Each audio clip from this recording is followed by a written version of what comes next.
Olá, boa tarde. Hoje nós vamos conversar sobre direito de execução penal, especificamente o trabalho do preso, fazendo uma análise jurídica e sociológica sobre o tema. Eu decidi começar logo na questão técnica, que é onde as pessoas têm mais curiosidade, né? Pode ser mais útil, talvez, para quem esteja assistindo esse vídeo, mas no entorno dessas questões técnicas, positivadas na lei de execução penal, eu vou inserir também algumas questões críticas e históricas que levaram ao pensamento atual do trabalho prisional, né?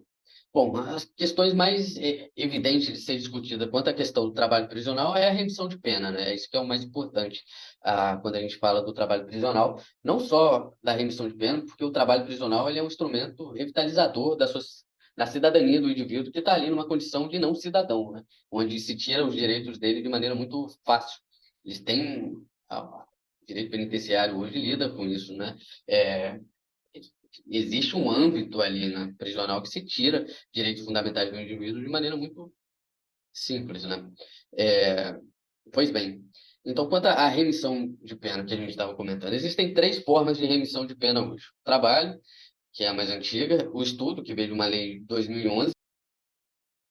Bom, conforme falamos, então, existem três modos, né? O trabalho, o estudo e a leitura. O trabalho, então, são a cada 3 dias trabalhado pelo indivíduo, desconta um dia de pena. Esse dia de trabalho vai variar de 6 a 8 horas. É a jornada de trabalho comum, né? No entanto, não é tão comum assim para o presidiário, né? Porque o presidiário, o preso, ele não tem todos os direitos sociais estabelecidos na Constituição Federal ao seu trabalho. Não é tido nem como trabalho, na verdade, quanto à justiça. Por exemplo, já tem jurisprudência, né, de que não se aplica a CLT ao trabalho do preso. Isso está na lei de execução penal, mas está na jurisprudência também que quem deve resolver as causas relacionadas aos trabalhos do preso é a justiça comum. E, ao meu ver, isso não é correto, porque a lei de execução penal é uma lei infraconstitucional e ela é uma lei anterior à Constituição de 1988, que é a Constituição vigente nos dias atuais. Então, como a Constituição Federal ela versa em sentido contrário a esses artigos da Lei de Execução Penal e outros artigos que nós veremos ainda nessa conversa, não poderia, então, a lei infraconstitucional valer mais, orientar a Constituição Federal, né? Se isso está previsto em direitos sociais na Constituição Federal, é isso que deve valer também para o serviço do preso. No entanto, não é isso que a gente observa. Por exemplo, que o preso percebe valor inferior ao salário mínimo, né? Até 3/4 do salário mínimo que ele pode receber.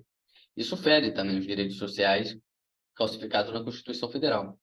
Não somente isso, mas também não tem os direitos de 13º, por exemplo, e dentre outros direitos que o Rodrigo Roig, por exemplo, que é o livro que eu mais indico para quem quer adentrar na seara do direito de execução penal, que é a teoria crítica da execução penal do Rodrigo Roig, ele bate muito nessa tecla também de que deveria haver uma compensação, então, para essa falta dos direitos que estão estabelecidos na Constituição Federal, né? Bom, o trabalho do produto, né, dessa remuneração, do trabalho do preso, ele deve atender a diversos requisitos. Dentre eles é a indenização do crime, assistência da família, assistência dele próprio lá dentro, ressarcimento do Estado com a manutenção dele lá. E o que sobrar disso, se é que sobra, né, alguma coisa, é depositado numa espécie de caderneta de poupança, né, chamada pecúlio. Isso vai servir para reintegração quando ele for regresso do sistema prisional, né? Quando ele sair do sistema prisional, vai ter uma quantia lá do que sobrou do trabalho dele que vai ajudá-lo a recompor sua vida, né? Isso se chama pecúlio e deve ser feito um ofício antes dele terminar, né, a execução penal, para que o preso possa levantar o pecúlio, que é esse valor, né, que é depositado no banco. Bom, como a gente já havia comentado, né, a lei de execução penal ela é anterior à Constituição Federal de 88, então a gente por óbvio que a gente deve argumentar que a percepção de 3/4 do salário mínimo, ela não foi recepcionada pela Constituição Federal, né? No entanto, é isso que a gente vê ainda hoje em dia. A gente não deve confundir também pena restritiva de direito com trabalho interno ou externo, tá bom? Porque pena restritiva de direito é uma coisa, pena restritiva de direito não é remunerada. Pena restritiva de direito é quando a reclusão, a pena de reclusão, de cadeia, ela é convertida em penas restritivas de direito. Que são essas penas? São prestação de serviço à comunidade ou mesmo pena pecuniária. Ele vai pagar uma cesta básica ali, vai pagar uma multa ou alguma coisa do tipo. A pena de prestação de serviço à comunidade, que é um trabalho que o indivíduo faz, o apenado faz, né? Esse trabalho ele não é remunerado, ele é tido como já a pena dele, né? Não faria sentido remunerar na visão atual aqui da. Bom, outro ponto a se discutir também é a obrigatoriedade do trabalho. O trabalho do preso, ele é obrigatório. No entanto, isso gera muito controvérsia, porque a Constituição Federal também veio trazendo que não existe trabalho, é proibido o trabalho forçado, né? E o indivíduo ele tem que decidir se ele quer ou não, se ele aceita ou não determinado trabalho. Quando a LEP traz que o trabalho é obrigatório, isso gera uma série de controvérsias, né? Também pode-se dizer que não foi recepcionado, mas também não é isso que a gente observa na jurisprudência atual. Tenta-se legitimar, algumas doutrinas tentam legitimar esse trabalho forçado, dizendo que o trabalho forçado é diferente do trabalho obrigatório, porque o trabalho obrigatório teria um viés mais digno de prestação de serviço.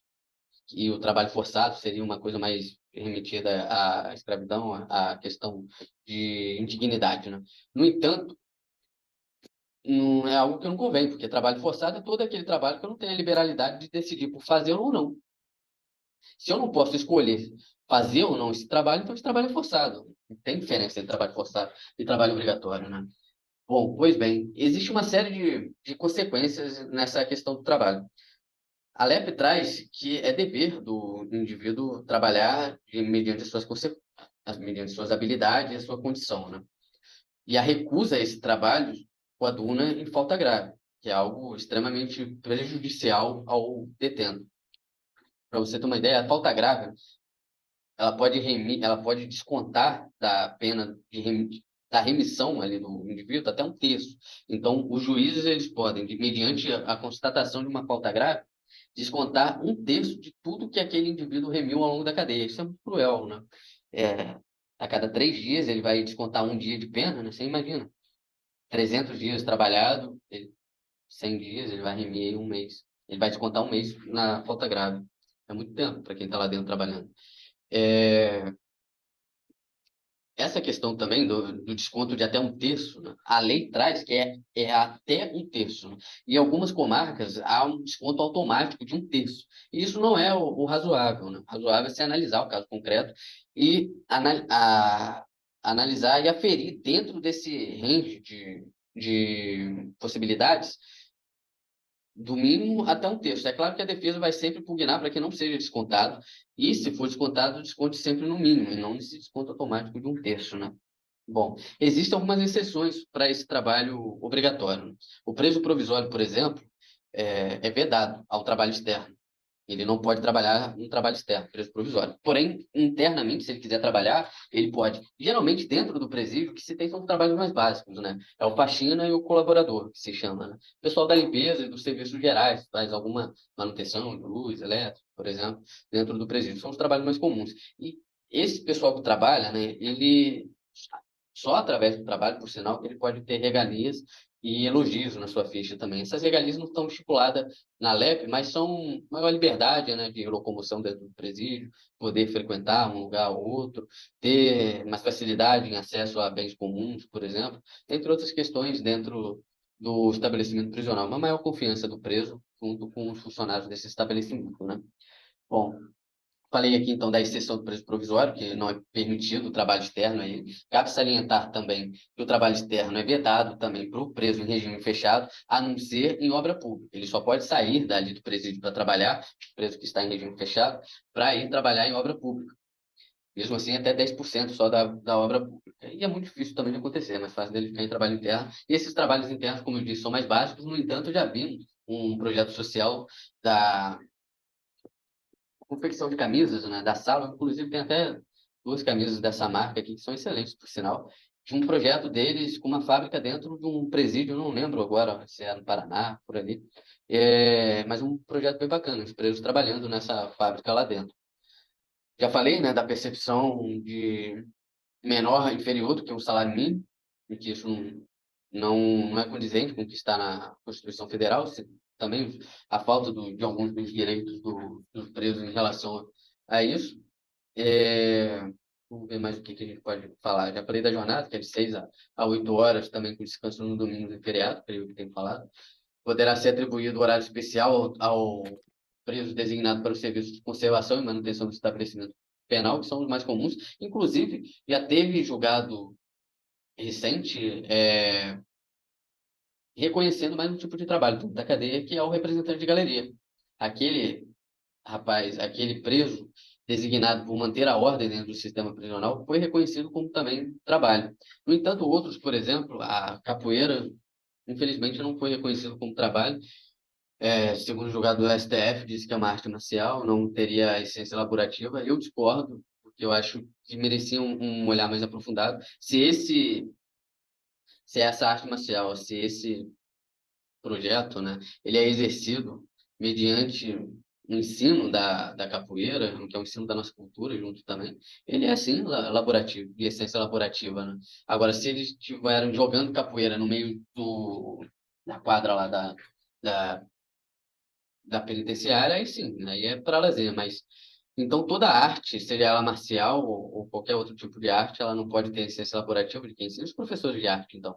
Professores de capoeira, professores de arte marcial também, e de qualquer outra arte plástica, por exemplo, eles não trabalham, né? Então caberia também um questionamento aí, né? Enfim. Bom, nós falamos então do trabalho externo, né, que é vedado para o provisório e também para o regime fechado, a não ser do regime fechado, a não ser da obra pública, né? E do de quem está em semiaberto, no regime semiaberto e no regime aberto. Quem está no regime semiaberto pode trabalhar externo, pode ter trabalho externo. Basta o cumprimento de um sexto da pena. A ALEP, ela não fala que esse cumprimento de um sexto da pena deveria se dar em determinado regime de cumprimento de pena. Cumpriu a pena em um sexto, esse indivíduo já está apto a ter o trabalho externo se ele estiver no regime semiaberto. No entanto, é comum a gente ver, inclusive aqui na minha comarca eu já vi também, Campos dos Goitacazes, uma sentença, uma decisão dizendo que por mais que o preso tivesse cumprido um sexto da pena e acabou de chegar no regime semiaberto, haveria muito tempo ainda de pena para ele cumprir e, portanto, não estaria definido naquele momento o a possibilidade desse apenado trabalhar em âmbito externo. Não faz sentido, né? Porque isso está inovando. A LEP não diz, não coloca esse requisito de presos que têm muita pena ainda para cumprir, como a impossibilidade dele trabalhar de maneira externa. A LEP só coloca essa possibilidade, que é o cumprimento de um sexto de pena, então ele está apto para cumprir, para ter trabalho externo, a depender da conduta e da situação carcerária dele, se ele tem boa conduta, se ele tem condições para ter um trabalho externo, né? Não tendo nada que em prejuízo dele, do comportamento dele, e ele preenchendo todos os requisitos para ter o trabalho externo, não caberia o juiz inovar em prejuízo do réu, criar mais um requisito que não existe na lei para impedir que esse sujeito tenha um trabalho externo, né? Então, isso também é algo a se questionar. O trabalho externo para o semiaberto, tanto o trabalho quanto o estudo a cada 12 horas estudadas, tem essas 12 horas distribuídas em 3 dias, então 4 horas num dia, 4 horas no outro dia, 4 horas no outro dia, essas 12 horas desconta um dia de pena. Então, a cada 3 dias também de estudo, 4 horas diárias, desconta um dia de pena. No regime semiaberto, ele pode remir a pena através do estudo, da leitura e do trabalho. Já no aberto, é uma condição para que o indivíduo goze do regime mais brando da execução penal. É uma condição que ele trabalhe, né? Então, o trabalho e o estudo no âmbito do regime aberto, ele não tem a qualidade de remissão de pena. Ele não vai remir a pena enquanto ele estiver no regime aberto, estudando ou trabalhando. Até mesmo porque o trabalho é uma condição para que ele fique lá, né? No entanto, é comum a gente ver requerimento de regressão de regime ao indivíduo que está no regime aberto, porque ele não consegue trabalho lícito, né? A gente vê esse requerimento pelo Ministério Público, né? Mas é de salientar que a gente está convivendo, isso já faz um tempo, não é de agora, com índices alarmantes de desemprego. Mesmo para aquele que está aqui fora, aquele indivíduo comum, vamos dizer assim, né? Já é difícil para ele conseguir um emprego. Imagina para quem carrega esse estigma social. Então, se alguém que está me vendo atua na área da execução penal, ou mesmo alguém que está enfrentando esse tipo de situação, quando vir um pedido de requerimento de regressão de regime, e há de se atentar aqui também que a progressão de regime ela não pode ser per salto, né? Ou seja, um indivíduo que está no regime fechado ele não pode ir para o regime aberto de uma vez. No entanto, a regressão de regime, um indivíduo que está no regime aberto, ela pode ser per salto. Um indivíduo que está no regime aberto, ele pode regredir de uma vez só para o regime fechado. É claro que tem defesa, né, para fazer quanto a isso, mas é possível. Então, quando se deparar com um requerimento desse tipo, de regressão de regime por ausência de trabalho lícito, é importante salientar que, não obstante o esforço e a vontade do apenado em trabalhar, há uma incompetência estatal de gestão ofertar trabalho a todos os indivíduos, a todos os brasileiros, né? Tem muita gente querendo trabalhar e não tem emprego. Não obstante isso, também é função do Conselho Penitenciário, a assistência social lá, ajudar, colaborar com o preso para o egresso, né? Para que ele consiga trabalho. Se a própria assistência social, que está sobre a estrutura ali estatal, ela não consegue um emprego para o indivíduo naquele tempo que foi pedido o requerimento, quiçá aquele indivíduo, então, que saiu, está lutando para ter um ganha-pão lá fora, né? Então, antes de deferir uma regressão do cumprimento de pena do regime, já que prova-se pela defesa que aquele indivíduo se esforça e quer trabalhar, no entanto, o Estado não dá trabalho a esse indivíduo, como coaduna, né, na Constituição Federal, que o trabalho é um direito social, conforme versa o artigo 6º, e é direito a todo cidadão trabalhar, ter um trabalho digno, então o Estado, manifestado na presença, representado pelo Ministério Público e pelo juízo, que oferte um trabalho para aquele indivíduo. Bom, nós analisamos as questões técnicas até agora, algumas das questões técnicas que envolvem o trabalho prisional e estão positivadas na Lei de Execução Penal. Vimos algumas jurisprudências, vamos ver mais algumas ainda, e comentar sobre o aspecto sociológico que culminou nesse entendimento atual do trabalho prisional. Bom, quando eu comentava na facilidade de retirar direitos fundamentais do preso no âmbito do direito penitenciário, né, nessa facilidade que se tem de oprimir os direitos fundamentais e nessa violência de forma mais engenhosa, diferente do que era a violência de antigamente, né, explícita, é, lá em 2015, o então procurador-geral Rodrigo Janot, ele entendeu que essa percepção de inferior ao salário mínimo do trabalho do preso, do condenado, ela feria a Constituição. Então, ele ajuizou uma arguição de descumprimento de preceito fundamental, uma DPF naquela ocasião, a DPF 336, e foi julgado na época, só que teve 7 votos a 4 no STF, que entendeu pela constitucionalidade da percepção de 3/4 do salário mínimo ao preso. É uma pena, né? Porque isso desestimula também quem está no ambiente prisional, que deveria ser o contrário, né? Deveria ser um estímulo ali, deveria ter um mínimo de dignidade percebida através de um instrumento que faz com que ele se conecte à sua cidadania e à sociedade novamente, né? Não deveria ser dessa forma, tanto, né? Bom, quanto a essa questão de tudo que a gente comentou até agora, do trabalho forçado, do trabalho obrigatório, do trabalho que não alberga todas as garantias fundamentais, né?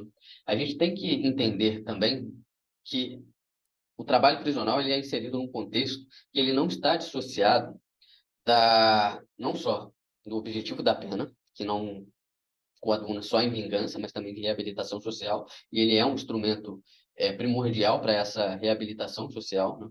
Um ambiente é até ideal para que ele sinta cidadão novamente num ambiente onde se percebe não cidadão, né? Onde não há qualquer tipo, há todo tipo de violência e opressão contra a cidadania desse indivíduo.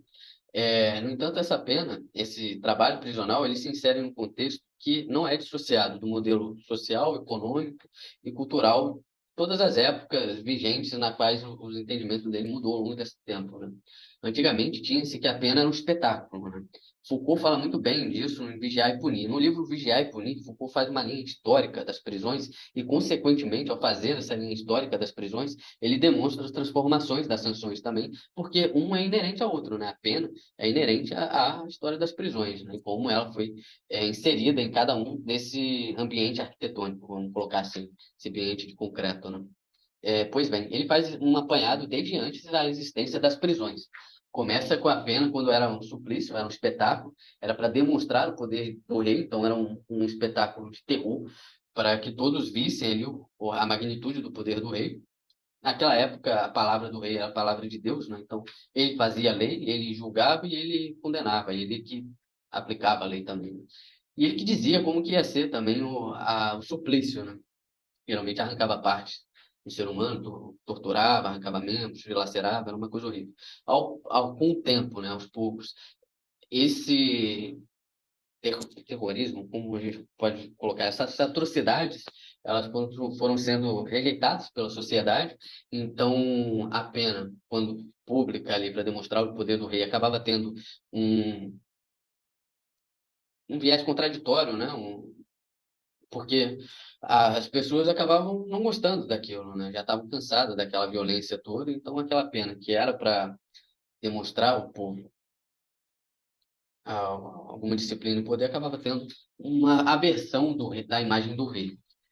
Não somente isso, e aí depois também foram surgindo, né, Beccaria, que escreveu a obra Delito da Pena, uma humanização, uma visão mais humanística, mais humanidade, né? Não ainda no princípio da humanidade, mas uma visão mais humanizada da relação com o ser humano, né? Foram criadas masmorras que eram horríveis também, morria gente lá dentro, botava lá, deixava as pessoas lá para morrer. Ou o trabalho naquela época também, que era levado até a exaustão do ser humano e a morte, né? Também aos poucos foram vendo que esse suplício, essa pena, espetáculo, né, ela não servia tão bem também, porque era um dia só que tinha aquele espetáculo, aquele show de horror e se matava aquele indivíduo torturando, penalizando ele. No entanto, viram-se também que era algo a se cogitar uma pena longa, né? Hoje, por exemplo, com o pacote de crime que veio ainda aumentando, o tempo de pena nossa em 40 anos, a gente percebe um indivíduo pagando na sua sentença 40 anos lá. Então, isso serve de exemplo para que outras pessoas da sociedade não vá pelo mesmo caminho que a sociedade estipulou como ruim no seu seio, né? Pois bem, com a mudança da mentalidade econômica também, né, foram mudando as questões que giram em torno da pena. Então, essa de suplício, aos poucos, com a limitação do poder do rei, que começou muito retrógrado ainda lá em 1205, com a Carta Magna, com João sem terra, né?